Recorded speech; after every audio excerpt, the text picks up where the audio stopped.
Autant l'admettre, lorsque vous pensez aux Néandertaliens, vous imaginez probablement de grandes créatures humanoïdes, errant, en se cognant la tête, craignant le feu, et en poussant des sons étranges. Cette image est bien éloignée de la réalité. En vérité, votre génome contient plus d'ADN néandertalien que vous ne le pensez. On estime que jusqu'à 4% de l'ADN de certains humains modernes peut être retracé jusqu'à eux. Si vous n'avez aucune idée de qui étaient ces individus, permettez-nous de vous éclairer. Les Néandertaliens étaient une espèce d'hommes préhistoriques qui vivaient en Europe et en Asie de l'Ouest il y a environ 200 000 ans. En termes d'apparence, ils nous ressemblaient quelque peu, mais étaient physiquement plus robustes. Leur squelette était également plus résistant et capable de faire face à un environnement difficile.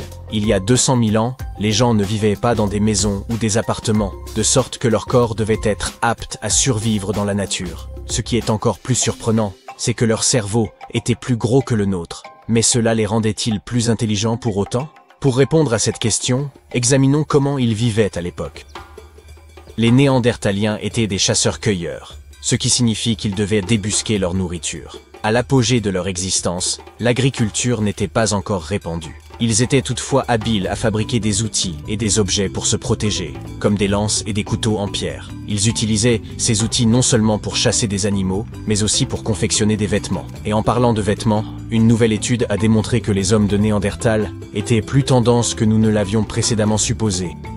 Ces découvertes récentes montrent qu'ils excellaient probablement dans l'utilisation de plantes pour créer du fil. Ces déductions se basent sur la découverte de fibres textiles datant de plus de 50 000 ans dans des régions d'Europe où vivaient les Néandertaliens. C'est important, car il est rare pour les archéologues de retrouver des artefacts périssables, tels que des produits à base de plantes. La plupart des objets du passé que nous retrouvons aujourd'hui sont des poteries ou des fragments de roches et d'os, car ils résistent mieux à l'épreuve du temps. Les chercheurs ont eu recours à un microscope de pointe pour examiner un fragment de corde fait de fibres torsadées, lequel pourrait avoir été utilisé pour fabriquer un outil ou un filet. Le fait qu'ils aient été capables de tordre ces fibres pour en faire une corde montre que les Néandertaliens étaient probablement bien plus intelligents que nous ne le pensions. Cela démontre qu'ils possédaient d'excellentes compétences en observation et qu'ils étaient très doués pour choisir le type de plante le mieux adapté à leurs besoins. Ils utilisaient également le feu pour se réchauffer et cuire leurs aliments. Il semble que les Néandertaliens aient été capables de tirer parti de feux spontanés, mais qu'ils n'étaient pas en mesure de les allumer par eux-mêmes. Les archéologues ont examiné des sites néandertaliens et y ont trouvé de grandes quantités de cendres, ce qui indique qu'ils devaient constamment entretenir leur feu, car ils étaient incapables de le rallumer s'il venait à s'éteindre. D'autres spécialistes pensent que les Néandertaliens maîtrisaient le feu, mais qu'ils n'en avaient pas nécessairement besoin en raison de leurs aptitudes physiques, qui leur permettaient de mieux résister aux basses températures que les humains modernes. Alors, que mangeait l'homme de Néandertal? Les scientifiques ont pu entrevoir son régime alimentaire, grâce à une habitude peu hygiénique de cet ancien humanoïde. Il ne se brossait pas les dents. Si vous ne vous brossez pas régulièrement les dents, une pellicule connue sous le nom de plaque dentaire se forme à la surface de vos dents. Avec le temps, cette plaque durcit et se transforme en tartre ou calcul dentaire, une combinaison de minéraux, de microbes et de restes de nourriture. Les scientifiques peuvent exploiter des fragments piégés dans le tartre des fossiles afin d'étudier ce que mangeaient nos lointains cousins et à quoi ressemblait leur mode de vie. Ils peuvent également étudier l'ADN ancien pour identifier les différentes espèces de microbes présentes dans la bouche d'un néandertalien. Il s'avère que ceux qui vivaient en actuelle Belgique mangeaient principalement de la viande, à commencer par du rhinocéros laineux et des moutons sauvages, selon l'ADN retrouvé dans leurs dents. En revanche, les Néandertaliens de la grotte d'El Cidrón en Espagne avaient un régime davantage axé sur les plantes, incluant des champignons, des pignons de pin, de la mousse et de l'écorce d'arbres. D'autres Néandertaliens montraient également des traces constantes d'un régime végétarien. Un Néandertalien de la péninsule ibérique souffrait même de problèmes dentaires. Et les chercheurs ont trouvé des traces de plantes médicinales dans ses dents, suggérant qu'il essayait de traiter sa douleur. Une autre étude réalisée à l'université de York a démontré que les Néandertaliens avaient même une sorte de système de santé préhistorique. Ils fonctionnaient indépendamment de la gravité de la blessure ou de la maladie. Ces recherches suggèrent que les soins étaient prodigués par véritable souci des autres, plutôt que par intérêt personnel.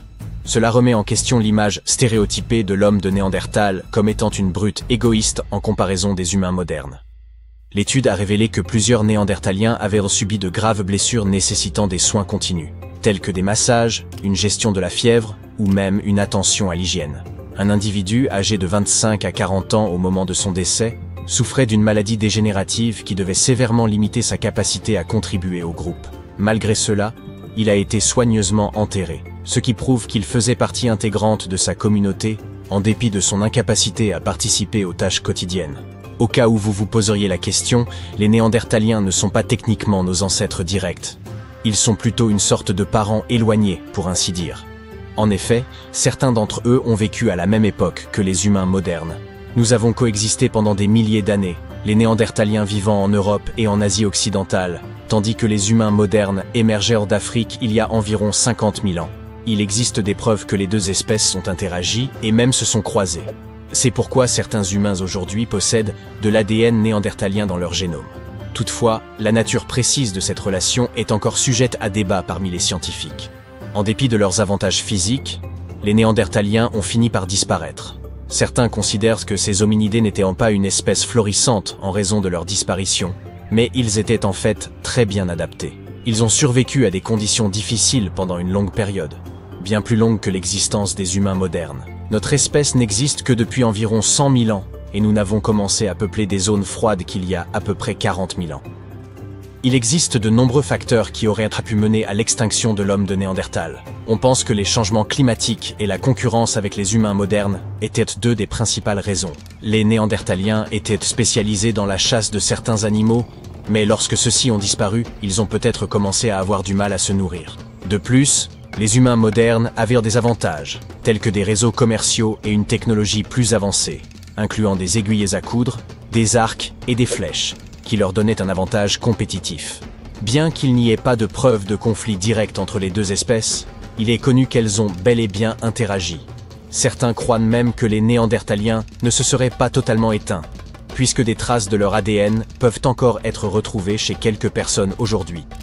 Alors, que se serait-il passé si les Néandertaliens n'avaient pas disparu? Charles Darwin a souligné que de nombreux traits caractéristiques aux humains, tels que les émotions, l'intelligence, le langage et le comportement social, pouvaient également être observés sous une certaine forme chez d'autres animaux. Nos parents les plus proches, comme l'Homo erectus et l'homme de Néandertal, nous étaient également assez semblables. Toutefois, l'Homo sapiens est la seule espèce survivante du groupe des homininés, qui comprend environ 20 espèces connues, et potentiellement beaucoup d'autres espèces d'humains et de singes humanoïdes. Même si les Néandertaliens avaient survécu, ils se seraient probablement intégrés à notre société et auraient évolué en parallèle des humains modernes.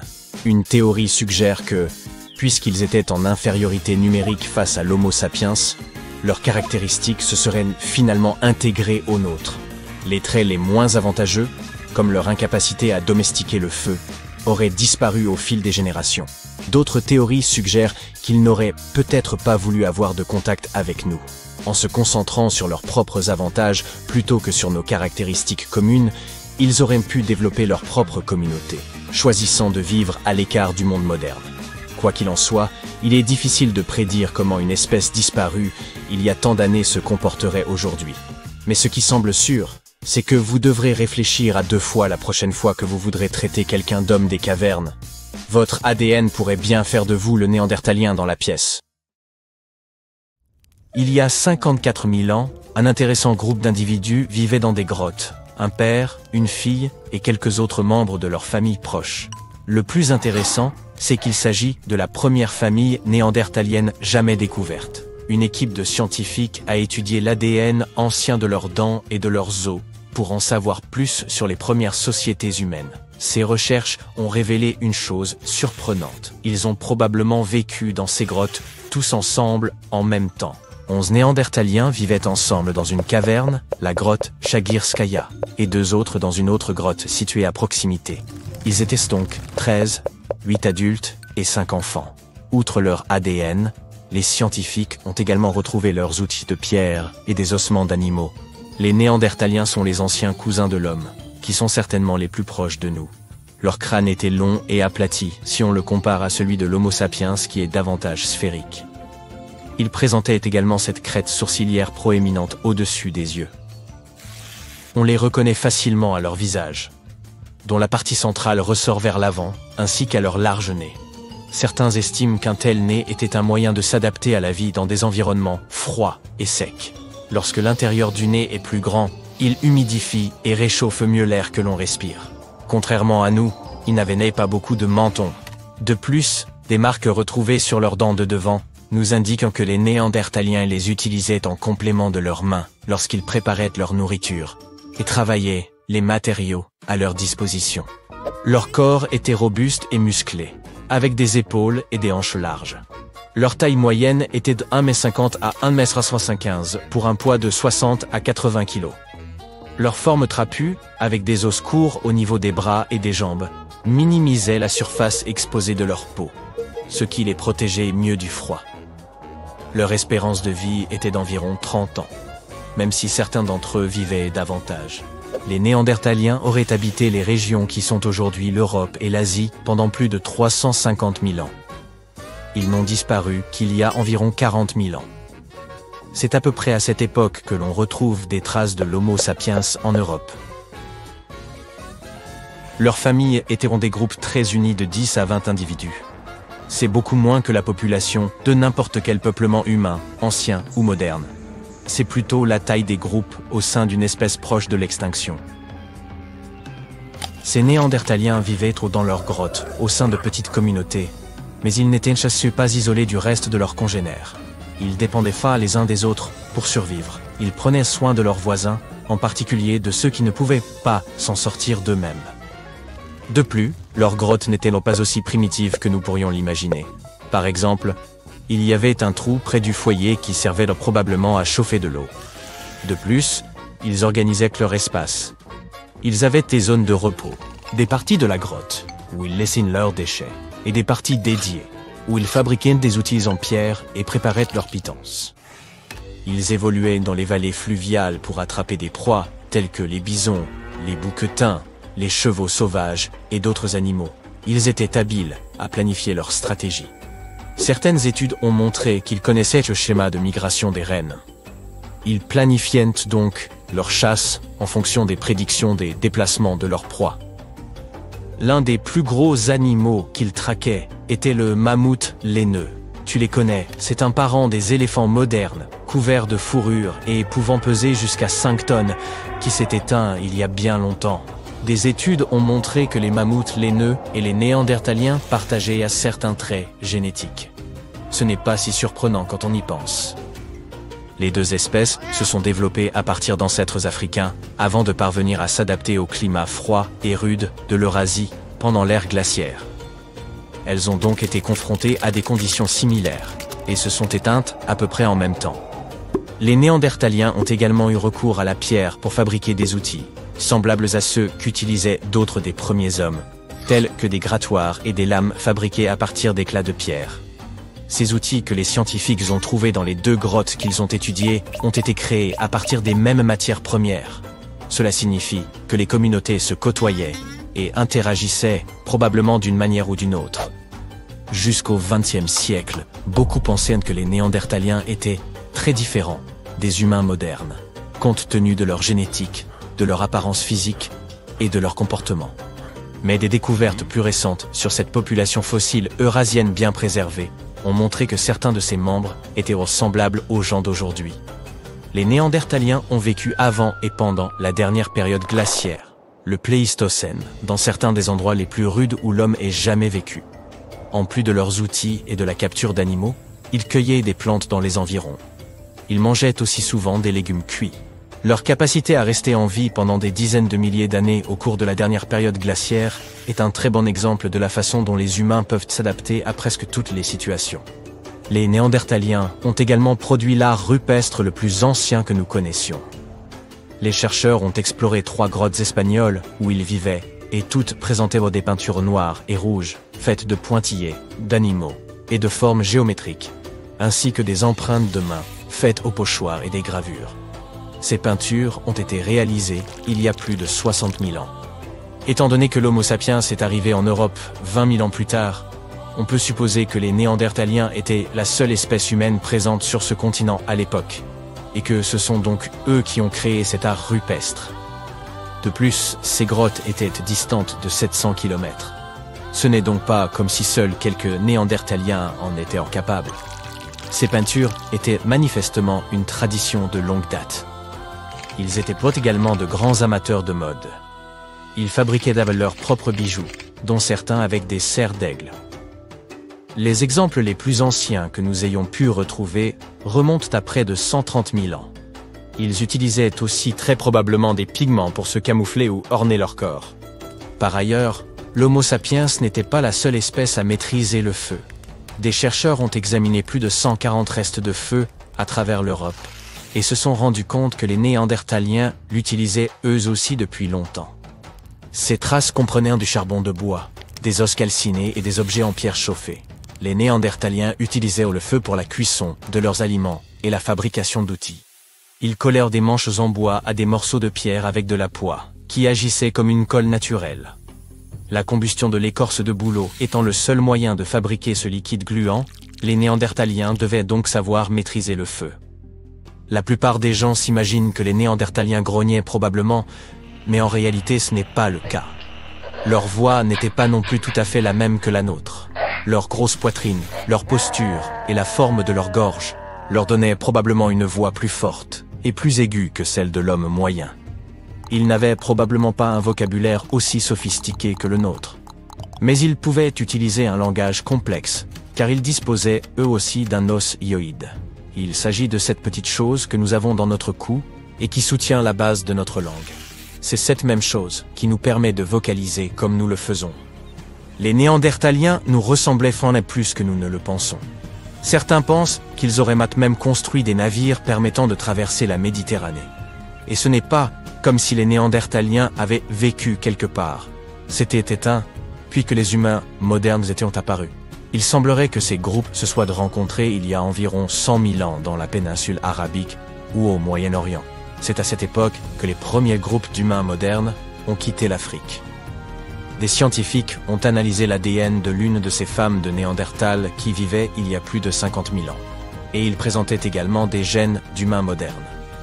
Certains traits physiques, comme la couleur de la peau et des cheveux, l'humeur et les habitudes de sommeil, sont liés à la quantité de lumière solaire dont nous bénéficions. Les Néandertaliens ont vécu en Europe et en Asie longtemps avant l'arrivée de l'homme moderne. Ils étaient donc habitués à un ensoleillement moindre par rapport à ceux venus d'Afrique. Ces Néandertaliens avaient des traits de caractère différents en raison de leur plus faible exposition à la lumière du soleil, et ces traits ont été transmis à leur progéniture lorsqu'ils se sont mêlés aux humains modernes. En d'autres termes, certains traits de caractère que les humains modernes présentent aujourd'hui sont influencés par les gènes de Néandertal. Par exemple, les personnes qui sont noctambules ont parfois quelques gènes néandertaliens. Et par ailleurs, environ 1% des Néandertaliens avaient la peau claire, les cheveux roux et peut-être même des taches de rousseur. Vous êtes bien plus néandertalien que vous ne le pensez, du moins en ce qui concerne votre ADN. Ces anciens hominidés étaient plus trapus et plus robustes que les humains d'aujourd'hui. Ils fabriquaient des outils en pierre, maîtrisaient le feu, portèrent des vêtements et pratiquaient certains rituels spécifiques. La théorie officielle voudrait qu'ils se soient éteints il y a 40 000 ans. Toutefois, une nouvelle étude suggère qu'il est probable que les Néandertaliens ne se soient jamais complètement éteints, mais aient plutôt fusionné avec les humains modernes.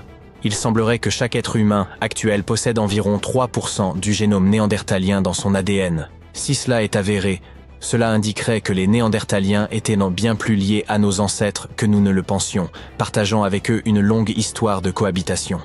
Les Néandertaliens étaient des proches parents des humains modernes, mais nos lignées se sont séparées il y a environ un demi-million d'années. Il y a plus de 10 ans, les scientifiques ont découvert que les Néandertaliens formèrent des familles avec les premiers humains ayant quitté l'Afrique.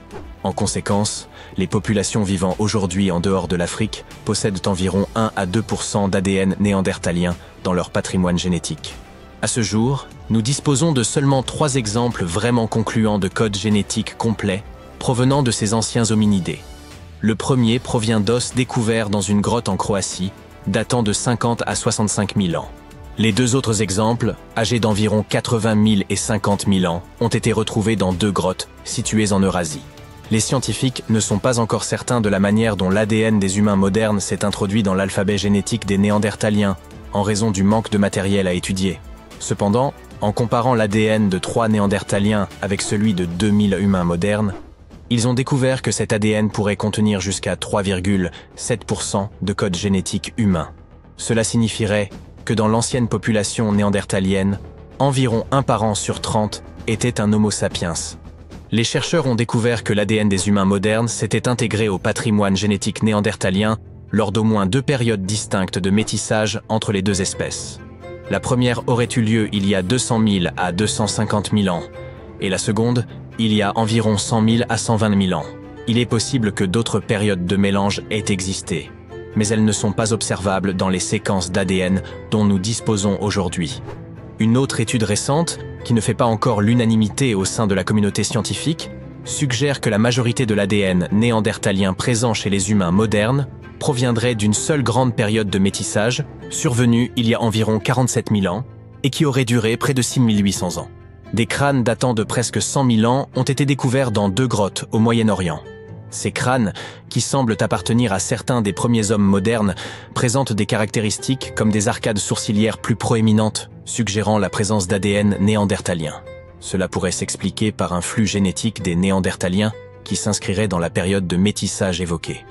L'étude s'est également penchée sur les divergences génétiques entre les 3 génomes néandertaliens disponibles, révélant que leur population était encore plus réduite qu'on ne le croyait auparavant.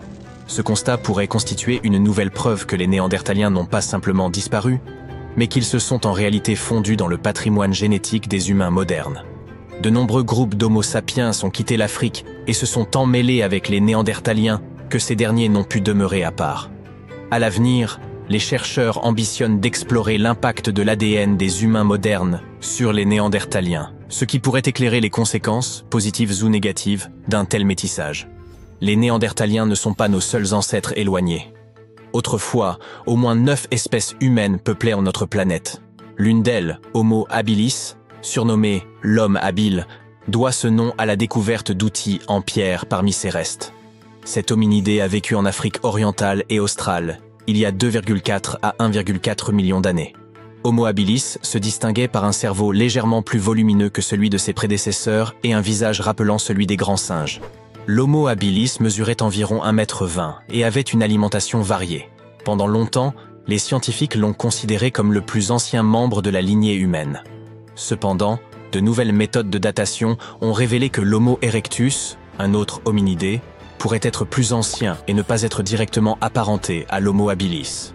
Homo naledi, découvert en 2013 dans une grotte en Afrique du Sud, est un membre encore plus énigmatique de notre famille humaine. C'est la seule région du monde où ces restes aient été retrouvés. Bien qu'ils se soient déplacés debout, mesurant environ 1,40 m pour un poids d'environ 40 kg, ils étaient également adeptes de l'escalade. Leur cerveau était petit, et nous connaissons peu de choses sur leur mode de vie, car aucun outil en pierre ou autre élément culturel n'a été découvert. Toutefois, certains scientifiques émettent l'hypothèse qu'ils pourraient avoir enterré leurs morts et pratiqué l'art rupestre. En 2010, des fossiles ont été mis au jour dans une grotte de Sibérie, mais leur appartenance à une espèce précise restait incertaine. Ces fossiles sont ceux des Denisoviens, un groupe ayant vécu entre 1904 000 et 50 000 ans avant notre ère. Bien que peu de fossiles de Denisoviens aient été découverts, les analyses ADN ont révélé qu'ils étaient étroitement liés aux Néandertaliens et aux humains modernes. Ils ont même formé des familles avec les premiers humains, notamment en Asie du Sud-Est. Faute de fossiles suffisants, les Denisoviens n'ont pas reçu de nom d'espèces distinctes, mais leurs gènes se retrouvent dans l'ADN des humains actuels, suggérant qu'ils pourraient appartenir à notre propre espèce. À mesure que les chercheurs approfondissent leurs études sur les Denisoviens et les fossiles découverts en Asie, notre compréhension des différentes espèces humaines et de leur place dans notre arbre généalogique pourrait s'affiner. En 2003, des fossiles d'une espèce humaine de très petite taille ont été mis au jour dans une grotte sur l'île de Flores, en Indonésie. Ces individus, appartenant à l'espèce Homo floresiensis, ont vécu de 100 à 5000 ans avant notre ère. Ils ne mesuraient qu'environ 1 mètre de hauteur. Les scientifiques pensent qu'ils descendent probablement de l'Homo erectus et qu'ils auraient rétréci au fil du temps, en raison des ressources alimentaires limitées sur cette île isolée. En raison de leur petite stature, ils sont parfois surnommés les hobbits. Il y a environ 4000 ans, les Homo sapiens, c'est-à-dire nous, étaient les derniers représentants d'une lignée diversifiée d'espèces humaines capables de se mouvoir sur deux jambes. La question se pose alors, que sont devenues les autres espèces? Et avons-nous joué un rôle dans leur disparition?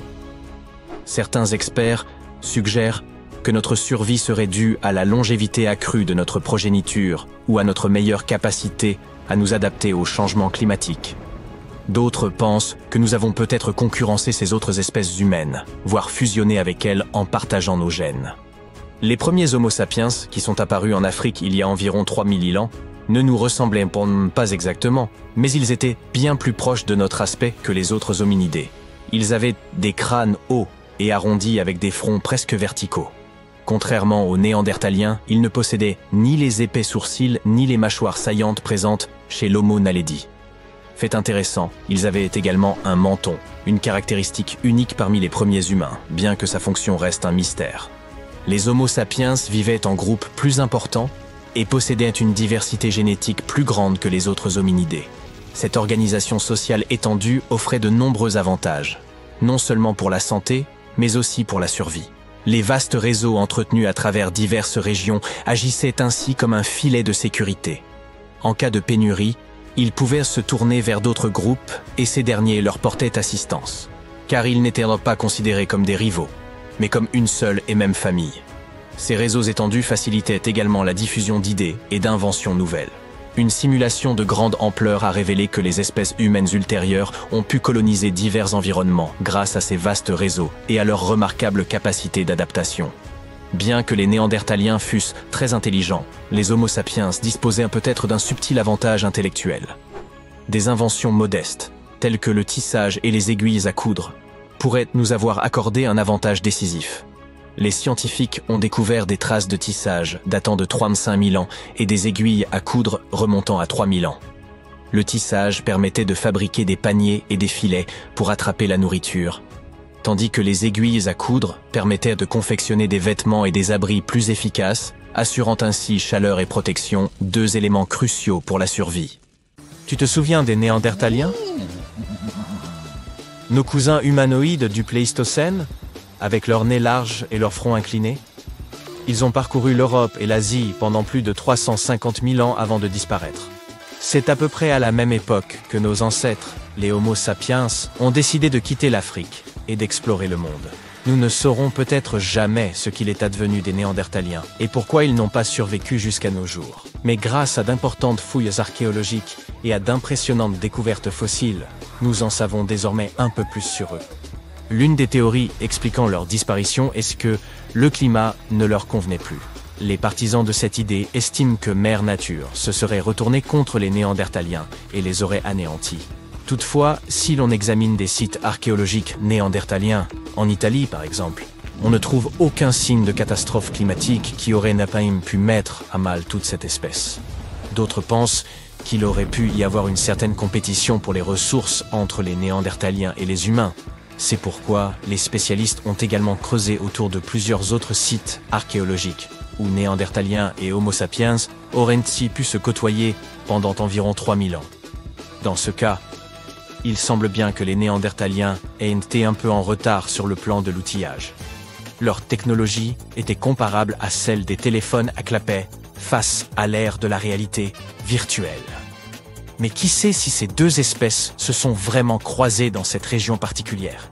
Les preuves sont encore incertaines. La façon dont ils se sont éteints n'est pas la seule information au sujet des Néandertaliens qui suscite notre curiosité. D'autres scientifiques, par exemple, tentent de décrypter certains codes barres moléculaires des Néandertaliens afin d'identifier leurs traits spécifiques. Certains d'entre eux pourraient être communs, crois-le ou non. Certes, l'espèce néandertalienne dans son ensemble s'est éteinte, mais cela ne veut pas dire que des restes de leur ADN ne se retrouvent pas chez l'homme. Bien, tu sais comment les choses se passent lorsque des gens vivent à proximité les uns des autres. Un certain brassage génétique ne peut manquer de se produire. La preuve? Un peu d'ADN de Néandertal retrouvé chez des gens d'aujourd'hui. Et c'est là que les choses se croisent. Les chercheurs ont d'abord pensé que comme les Néandertaliens n'avaient jamais vécu en Afrique, leur ADN se retrouverait pas dans les populations africaines modernes. Or, il s'avère que les Africains possèdent eux aussi environ 0,5% d'ADN néandertalien. Cela ne signifie pas que nos parents néandertaliens se soient simplement téléportés à travers les territoires africains sans laisser de traces derrière eux.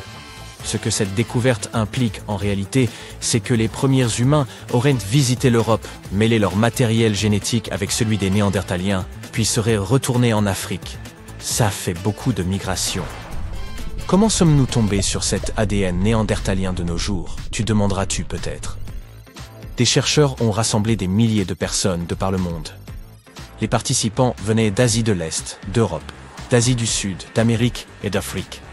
Les pourcentages peuvent varier. Bien entendu, mais environ 20% du bon vieil ADN néandertalien se trouvait encore chez nous, les gens modernes. Bien sûr, l'homme ne possède qu'environ 2% de cette allure d'homme des cavernes. Si tu viens de certains endroits, ou de certaines familles, qui ont un peu plus d'ADN néandertalien dans leur soupe génétique, tu peux atteindre 3% au maximum. Y a-t-il quelque chose de particulier que nous partageons avec nos cousins humanoïdes, depuis longtemps disparus? Il s'avère que nos ancêtres néandertaliens nous ont offert bien plus que leur simple compagnie pendant des milliers d'années. Ils nous ont également transmis l'incroyable héritage de leur nez. Les néandertaliens étaient là pourvus de tarins très performants. Ce n'était pas seulement une question d'esthétique, c'était aussi un atout dans les climats froids. Le genre de froid qui fait givrer tes sourcils et grincer tes dents, ou ton souffle plus gèle avant même de quitter tes lèvres. À cette époque, le nez des Néandertaliens faisait office de calorifère personnel, réchauffant et humidifiant l'air froid et ses quills respirants. Pour ce genre de conditions climatiques extrêmes, ces impressionnants gratte-ciel nasaux se sont avérés très pratiques. Lorsque nos ancêtres Homo sapiens ont décidé de quitter les savanes ensoleillées d'Afrique pour aller se les geler en Eurasie, ils sont tombés sur les Néandertaliens. Cette rencontre a donné lieu non seulement à un échange d'amabilité, mais aussi à un échange de codes génétiques en vue d'un nez plus grand. Cette nouvelle pépite génétique a été découverte par des scientifiques qui ont fouillé dans l'ADN de plus de 6000 volontaires. Pour compléter l'étude, ces savants ont minutieusement comparé ces données génétiques à des clichés du visage des volontaires. Ils ont mesuré les distances entre différents points de chaque visage, comme la hauteur de l'arête du nez, par exemple. Ils ont ensuite joué à un petit jeu de repère le marqueur génétique pour déterminer si certains traits du visage étaient liés à des gènes les plus spécifiques. Au terme de cette passionnante course-poursuite, ils ont décroché le jackpot. 33 nouvelles zones génomiques ont été associées à des traits du visage. Un gène remarquable, appelé ATF3, a été retracé jusqu'à nos ancêtres néandertaliens et semble être celui qui détermine la taille du nez. Les participants d'origine amérindienne possédaient ce gène hérité de Néandertal, ce qui expliquait leur nez plus haut. Considérons le gène ATF3 comme un cadeau de pendaison de crémaillère offert par les Néandertaliens à l'homme qui avait quitté l'Afrique pour s'installer dans des climats plus rudes. Il est intéressant de noter que ce n'est pas la première fois que nos ancêtres jouent à se transmettre des gènes. En 2021, la même équipe de chercheurs a découvert un gène influent sur la forme des lèvres, appelé TBX15. Ce gène était un petit mot d'amour des Denisoviens, un autre groupe de nos anciens parents, qui vivaient en Asie et se sont éteints il y a environ 30 000 ans. Une autre partie de la communauté scientifique pense que nos amis néandertaliens avaient une particularité génétique étrange au niveau de leur cerveau. Et c'est pour cela qu'ils n'ont pas survécu. Cette théorie suggère que nous, les humains, devrions notre avancée cérébrale à une mutation génétique singulière. Cette mutation a donné à notre néocortex, la partie la plus intelligente du cerveau, un petit boost en termes de population dans le département neuronal. Ce gène extraordinaire n'est pas si différent de la version néandertalienne. Il ne manque qu'un acide aminé, un peu comme si tu commandais un café avec un sucre au lieu de noir. Cette petite modification se retrouve chez la quasi-totalité des humains modernes. En revanche, nos parents disparus, les Néandertaliens, les Denisoviens et d'autres primates, ont tous raté le mémo de la mutation, du moins d'après l'étude. Mais bon, n'allons pas trop vite en besogne. Ce n'est pas parce que nous avons plus de neurones que nous sommes nécessairement des génies en comparaison. Ces résultats suggèrent tout au plus que nous avons peut-être réorganisé le cerveau d'une manière qui nous a donné une longueur d'avance sur le plan cognitif. Par ailleurs, il ne s'agit pas uniquement d'une différence entre deux acides aminés. Ce n'est qu'une pièce du puzzle. les scientifiques ont déjà découvert 96 différences entre notre ADN et celui des Néandertaliens, qui auraient pu avoir une incidence sur les différents résultats obtenus par l'espèce. L'étude de l'ADN des Néandertaliens nous a également permis de mieux comprendre leurs relations. En fait, nous avons maintenant des preuves tangibles de ce à quoi ressemblait une famille néandertalienne. Et, étonnamment, elle n'est pas si différente de la nôtre. Pour cette étude, les chercheurs ont recueilli des informations sur un site archéologique néandertalien situé en Asie. Ils ont découvert qu'une famille en particulier comprenait un père néandertalien attentionné, sa fille adolescente et un jeune garçon plein d'entrain qui était peut-être leur neveu ou leur cousin. Le groupe comprenait également une femme plus âgée, peut-être une tante ou une grand-mère. Bon, notre jeune demoiselle aurait fini par faire ses valises avec des adieux larmoyants et par quitter la maison de son papa lorsqu'elle aurait trouvé chaussure à son pied. Si elle avait été un garçon, comme son jeune cousin, elle aurait été une heureuse casanière. Mais nulle inquiétude, elle ne serait pas partie vers un monde étranger. Sa nouvelle communauté compterait probablement des visages familiers et amicaux. Mais comment les scientifiques ont-ils pu prédire la fin de cette histoire ? En parcourant leur patrimoine génétique, les chercheurs ont été capables de déterminer que la structure sociale des Néandertaliens était patrilocale. Cela signifie que la plupart des femmes néandertaliennes quittaient leur foyer lorsqu'elles choisissaient un partenaire et commençaient une nouvelle vie dans une autre famille. Les mêmes recherches montrent que nos clans cavernicoles ne vivaient probablement pas isolés non plus. Les familles vivant à proximité se rendaient probablement dans les mêmes zones d'extraction de roches pour fabriquer leurs outils en pierre, l'équivalent d'une quincaillerie de quartier. Et lorsqu'ils ne fabriquaient pas d'outils, ils étaient occupés à chasser de délicieux repas comme des bouquetins, des chevaux sauvages, des bisons et d'autres créatures errantes. Les scientifiques ont toutefois pris soin d'ajouter que cet ancien portrait de famille n'était peut-être pas représentatif de l'ensemble de la vie sociale des Néandertaliens. Ils ont donc gentiment demandé aux futurs archéologues d'obtenir davantage d'ADN néandertalien. Imaginez-vous plonger au cœur de l'Europe, il y a 40 000 ans. Le décor est austère, glacial, impitoyable. Les sources de nourriture sont rares et n'espérez pas de connexion Internet. Soudain, une silhouette émerge des bois, trapue, puissante, avec un visage pour le moins inhabituel. Cet humain présente des traits semblables aux nôtres, mais quelque chose le distingue. Son front est proéminent, son nez est large, et son corps semble taillé pour affronter les forces de la nature. Félicitations, vous venez de rencontrer l'homme de Néandertal. Peut-être pensiez-vous que les Néandertaliens étaient simplement des ancêtres de l'homme moderne, mais cela n'est pas tout à fait vrai. Bien que nous appartenions au même genre, Homo, nous autres, les humains actuels, sommes tous d'une seule espèce, Homo sapiens. Il existait cependant de nombreuses espèces humaines autrefois. Homo neanderthalensis n'était qu'une parmi d'autres. Et il se pourrait même qu'ils aient eu certains atouts que nous ne possédons pas. Mais alors, que leur est-il donc arrivé ? Les Néandertaliens ont prospéré pendant environ 360 000 ans à travers l'Europe et certaines régions d'Asie. Il y a 40 000 ans, ce que nous appelons aujourd'hui le sud de l'Italie reposait sur une menace latente. Un gigantesque supervolcan, connu sous le nom de champ Phlégréen. Ce colosse s'étend sur environ 15 km de diamètre, soit une distance que l'on pourrait traverser en voiture en 10 à 20 minutes. Mais bien sûr, il n'y avait pas de voitures à cette époque, rappelez-vous. À cette période, le volcan restait tranquille. Mais un jour, il explosa soudainement dans l'une des plus grandes éruptions volcaniques que l'Europe ait connues en 200 000 ans. L'ampleur de cette catastrophe était telle que les cendres, gaz et débris projetés dans l'atmosphère ont altéré le climat sur l'ensemble du continent. Ce type d'événement entraîne ce que l'on appelle un hiver volcanique.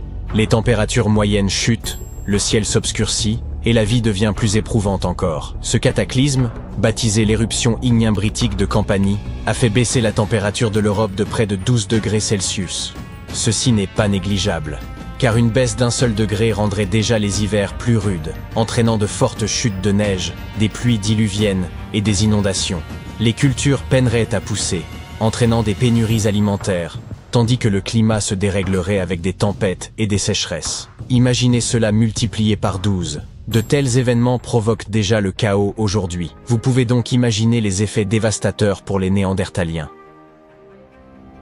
En réalité, une simple éruption volcanique ne devrait pas suffire à anéantir toute une espèce, n'est-ce pas? Eh bien si, la vérité, c'est que les Néandertaliens se trouvaient déjà dans une situation critique à cette époque. Et tout cela, en grande partie, à cause de nous. Ils luttaient déjà pour leur survie depuis un certain temps, et habitaient les régions qui correspondent aujourd'hui à l'Europe, à l'Asie de l'Ouest et au Moyen-Orient. Lorsque les humains modernes, nous autres, Homo sapiens, ont pénétré en Europe, ils leur ont imposé une concurrence redoutable pour la nourriture et l'habitat. Les Homo sapiens, plus rusés, excellaient dans la recherche de vivres, s'adaptaient facilement aux différents environnements et utilisaient des outils plus perfectionnés. Nous avons repoussé les Néandertaliens, accaparant les mêmes ressources qu'eux. Ainsi notre espèce a-t-elle orchestré leur extinction de manière lente et éprouvante. Bien que le volcan ait assurément aggravé la situation, ce n'était pas leur seul souci, et ils n'ont pas complètement disparu suite à l'éruption. Certains d'entre eux ont subsisté dans des zones reculées, comme Gibraltar, pendant encore 12 000 ans. Ceci s'explique probablement par le fait que le refroidissement le plus sévère a principalement eu lieu plus à l'est, loin des lieux où les Néandertaliens luttaient pour survivre, et n'a pas affecté leurs habitats aussi durement que nous l'avions supposé. En réalité, l'éruption leur a peut-être même été bénéfique, du moins temporairement. Certains scientifiques estiment que les retombées volcaniques ont pu ralentir l'expansion des humains modernes dans les territoires néandertaliens, offrant ainsi à ces derniers un peu plus de temps pour survivre. L'éruption des champs flégréens fut donc un événement destructeur, mais elle n'a fait que retarder l'inévitable. Les champs flégréens, aussi surnommés les champs de feu, étaient parfaitement imprévisibles. L'air y est saturé de légendes. Les Grecs et les Romains considéraient ce volcan comme une porte d'entrée vers les enfers. Et même le poète romain, Virgile, y fait référence, dans son œuvre célèbre, l'Énéide, où le héros éponyme doit descendre aux enfers, et c'est précisément là qu'il débute son périple. Autrefois, ce paysage accueillait des villas romaines, des thermes et des bassins pour poissons. L'élite romaine y vivait dans le luxe, sans se douter qu'elle se tenait sur un terrain instable, susceptible de se déchaîner à tout moment. Les champs flégréens ne sont pas un volcan ordinaire. On pourrait imaginer un pic unique, mais le paysage est trompeusement paisible, parsemé de petites formations. Vu du ciel, le panorama est impressionnant. Un immense bassin circulaire criblé de cônes volcaniques et de cratères, marqué par les cicatrices du passé tumultueux de la Terre. Ce qui rend cet endroit dangereux, c'est la discrétion de son activité. Le sol sous vos pieds est en perpétuel mouvement, même si cela passe inaperçu. Parfois, la Terre se soulève pour retomber ensuite, parfois de plusieurs pieds, au gré des mouvements du magma ou des gaz sous la surface. C'est une menace sourde et inquiétante, presque invisible. Les champs flégréens sont une vaste dépression, résultat de deux éruptions volcaniques titanesques, l'une ayant décimé les Néandertaliens, l'autre ayant eu lieu il y a 15 000 ans. Toutefois, l'éruption la plus connue s'est produite au XVIe siècle et elle fut absolument terrifiante. En 1538, les habitants de Pouzzoles observaient depuis longtemps un phénomène inquiétant. Des terres autrefois immergées émergeaient peu à peu. Ce qui avait été la mer devenait un nouveau terrain. Les grondements venant des profondeurs, bien que terrifiants, faisaient désormais partie de leur quotidien. Les premiers tremblements de terre, apparus au début des années 1530, étaient légers, mais en 8 ans, ils étaient devenus monnaie courante. Puis, un jour, le 28 septembre pour être précis, d'effroyables secousses secouèrent la terre. Le soir suivant, alors que le soleil se couchait, une immense fissure déchira le sol près de l'ancien village médiéval de Tripergol. De cette faille jaillirent des flammes, des panaches de fumée et une pluie de cendres volcaniques, projetées à plusieurs kilomètres. Ces cendres, épaisses et boueuses, semblaient de mêler à de l'eau souterraine. Le sol tremblait tandis que des fragments de pierres ponces brûlantes étaient propulsés dans les airs. Peu après, une nouvelle montagne commença à s'élever. C'était la naissance de ce que nous appelons aujourd'hui le Monte Nuovo. Après cet épisode, les choses semblèrent se calmer, comme si la terre reprenait son souffle. Les jours suivants furent tranquilles, et les habitants, quelque peu rassurés, s'approchèrent du mystérieux nouveau volcan. Un cratère où une étrange activité bouillonnante attirait les curieux, devenant presque une attraction. Mais quelques jours plus tard, la catastrophe frappa de nouveau. En pleine nuit, sans aucun signe avant-coureur, la nouvelle montagne se déchaîna. Une explosion sur son flanc sud projeta des scories, des morceaux de roches volcaniques acérés, dans les airs, tuant 24 personnes. Les débris retrouvés par la suite étaient de tailles et de formes impressionnantes. Pendant des siècles, les seuls signes de vie du Monte Nuovo furent de petites fumerolles, des émanations de gaz échappant du sol. Puis, même ces traces disparurent, laissant place à un cône verdoyant, un géant endormi, majestueux et paisible. Le sol près de Naples, en Italie, demeure pourtant en activité. Les champs flégréens sont encore calmes pour le moment, mais cela pourrait ne pas durer. Des signes montrent qu'il pourrait se réveiller. Ce super volcan présente un paysage infernal, avec ses mares de boue bouillonnante, ses geysers et ses fumerolles. Les Romains et les chrétiens médiévaux y voyaient autrefois une porte d'accès aux enfers, et il est facile de comprendre pourquoi. Ce qui inquiète, c'est qu'une activité inhabituelle a récemment été détectée sous la surface. En 2012, les autorités italiennes ont relevé le niveau d'alerte du volcan de vert à jaune, indiquant un besoin de surveillance accrue. Des changements spécifiques précèdent généralement une éruption. Le magma commence à libérer des gaz, ce qui peut affaiblir la roche en surface et finalement déclencher une catastrophe. Malheureusement, il est impossible de prédire exactement quand, ou même si, une éruption se produira. Mais si elle devait avoir lieu, les conséquences pourraient aller d'une simple gêne pour les habitants à une catastrophe d'échelle mondiale. La dernière éruption mineure remonte au XVIe siècle et n'a pas été trop grave. Toutefois, si l'histoire devait se répéter comme à l'époque des Néandertaliens, nous serions tous en danger. Une telle éruption pourrait causer un refroidissement global, des pertes de récoltes et une famine générale. Actuellement, un groupe de scientifiques tente de mieux comprendre l'activité souterraine. Le projet de forage profond des champs flégréens prévoit un puits de 3000 mètres afin d'en observer de près la chambre magmatique. Mais pour l'instant, le supervolcan reste paisible, et espérons qu'il en restera ainsi. Si vous tombez sur un certain puits au Portugal, résistez à la tentation de plonger votre regard dans ces profondeurs insondables. Cette tour inversée, proche de l'énigmatique palais de la Regaleira à Sintra, donne la chair de poule à quiconque ose s'y aventurer, tandis qu'elle s'enfonce en spirale jusqu'à 27 mètres sous terre. Ce puits n'a probablement pas été conçu pour recueillir de l'eau. Pourtant, son but véritable demeure un secret bien gardé. Datant d'environ 1904, il s'inspire vraisemblablement du mystérieux rite d'initiation des Templiers. L'ordre de Temple avait été dissous près de 6 siècles avant la construction de ce puits. Mais leurs étranges pratiques ont été ravivées par des sociétés mystiques ultérieures. Ainsi, une théorie avance que les candidats cherchant à être intronisés à l'époque devaient affronter leurs peurs les plus secrètes, en faisant face à ce puits et en dévalant ses marches en spirale les yeux bandés. Lorsqu'ils atteignaient le fond de la tour inversée, ils retiraient leurs bandeaux et se trouvaient confrontés à cette vue effrayante. La seule façon de sortir de ce labyrinthe obscur était de continuer à regarder en l'air et de suivre la lumière. Imaginez-vous parcourir les rayons d'un bouquiniste, jusqu'à tomber sur un livre écrit dans un alphabet que vous n'avez jamais vu auparavant. Vous décidez d'utiliser une application de traduction, mais vous n'obtenez aucune correspondance. Intrigué, vous décidez d'acheter le livre. Puis vous le montrez à vos amis et à vos proches, mais personne ne reconnaît cette écriture.